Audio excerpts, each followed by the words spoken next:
Hello বন্ধুরা, আজ আরও একটি নতুন রেসিপি নিয়ে এসেছি। আজ বানাবো ওটসের খিচুড়ি। এই ওটসের খিচুড়ি যেমন টেস্টি তেমন স্বাস্থ্যকরও। খিচুড়ি বানানোর জন্য প্রথমে ফুলকপি, গাজর, মটরশুঁটি কেটে নেব ও ছাড়িয়ে নেব।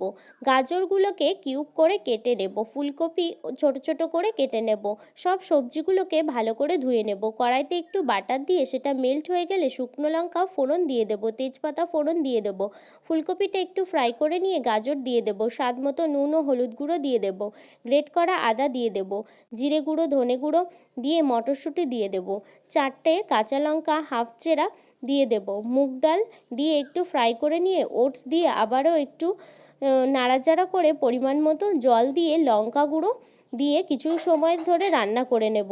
তারপর পরিমাণ মতো চিনি ও গরম মশলা গুঁড়ো দিয়ে নামিয়ে নিলেই রেডি ওটসের সুস্বাদু খিচুড়ি। আজ রেসিপিটা এই পর্যন্তই।